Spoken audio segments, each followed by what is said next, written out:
Good afternoon, music world. John here from What's Spinning here today to rank another discography. And this time around, I'm going to be ranking the discography of legendary, influential, alternative, and indie rock band Pixies. You know who they are by now. At one point, one of the most influential bands in the genre. They absolutely dominated the late 80s and early 90s, as well as did some interesting things, to say the least, a couple of years back. And today I'm going to rank their 9 studio albums, because they have a new album that just dropped. It's called The Night the Zombies Came, and I'll be reviewing that tomorrow and letting y'all know where it fits in their discography, at least for me. Now, as always, is all my opinion, so let's have some fun. At number 9, I am going to kick things off with 2014's Indie Cindy. Is anybody surprised? Yeah, I don't think I'm shocking anybody here. This album is just rough all around, my friends. I mean, somehow it took 20 years for us to get this album. Over 20 years. But somehow it still seems rushed. It just seems really thrown together. And, I've talked recently a lot about just artists that don't sound like they want to record records. And I mean, take a look at this one. I mean, Frank's lyrics in particular on this album are such a shell of their former selves, and the band just sounds like they'd be rather doing anything else in the world than recording this record. I mean, the classic surrealism of the band is just grating on this record. It's just not a good record by any means. Nor is my number 8 record in the Pixies discography, 2016's Head Carrier, which honestly, you kind of could put at the 9 slot. It's honestly up to you. I mean, genuinely, I could have copied and pasted most of my thoughts on Indie Cindy and just plopped them here. Once again, Frank and crew just don't really sound too interested in the music that we got here, so I ask, why should I be interested in it? It's just such a stiff record that just sounds like, once again, it was thrown together very, very quickly. The only reason that this is a little bit higher is I actually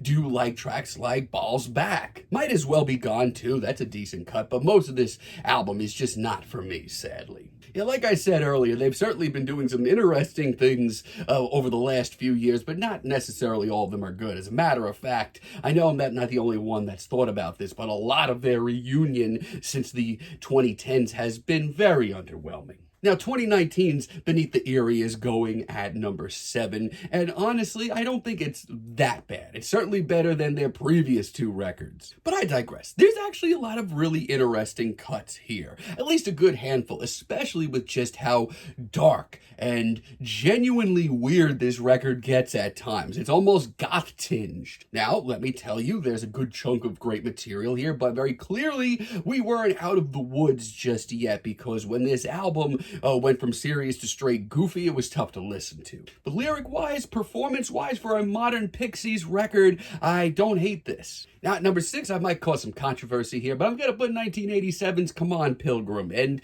yeah, it's a totally fine, viable mini-album. And yeah, this was their first outing very many years ago. And you can very clearly tell that they are still kind of putting ideas together, seeing things work. But there's also some sloppy moments here where things fall apart, and the production is genuinely not up to snuff on this record. It's very rough around the edges. But there's also a lot of really interesting moments, a lot of aha moments that show the band really bringing ideas together. It's just very raw. Now, at number 5, I might throw people off and put 2022's Doggerel here. Actually, I'm kind of a fan of this record. This really isn't a bad record at all. As a matter of fact, since they reunited in the 2010s, I think that this is easily the best thing that they've put out. And I'm not going to say that this album is all without sin or sore thumb. There's certainly a couple of tracks that I could have done without. But lyric-wise, vocals-wise, Pixies plugged in here. It's dark, it's cryptic. There's a handful of tracks that I really, really love. And between the gnarly performances and the biblical lyrics that we get scattered throughout, this sounds like a Pixies record, and that's all I really need. If you haven't yet, and you're a Pixies fan, check it out. It's worth it. Now at number 4, I'm going to put Trompe Le Monde from 1991, and I feel like this is, a good spot for this record, because it's not all bad. As a matter of fact, most of it's pretty great. As far as their classic output goes, this is Pixies probably at their heaviest and gnarliest. Not to a point where they sound like a different band, but this sounds like them at their angstiest. The hooks still pop pretty hard, but at the end of the day, this is also where I felt like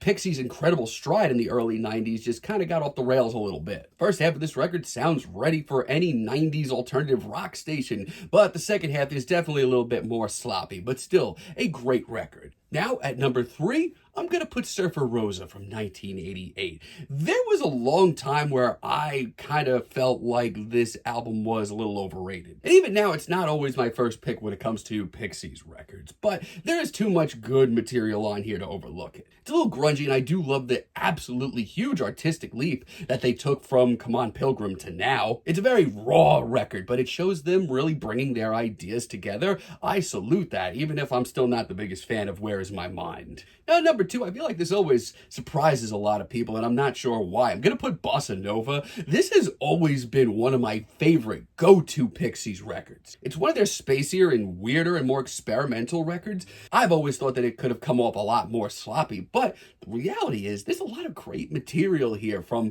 the bigger singles like Digging for Fire to some of the spacier, weirder deep cuts. There's some space rock, there's some surf rock, all within the classic Pixies canon with your oddball lyrics and intense performances. But while it is the band at their most experimental for the time, it's also rather inviting. I think it's underrated in every way and probably should be talked about as much as Doolittle, which, speaking of which, at number 1, to the surprise of nobody, like, what else could I put but Doolittle? Is it the album that everybody talks about the most? Yeah, but yeah, for good reason. For one, it's the perfect diving in point to Pixies music, but it also might just be a really great diving in point for early alternative rock in general. It's probably their most consistent record too, and it shows them really nailing that soft versus loud duality that they always worked with.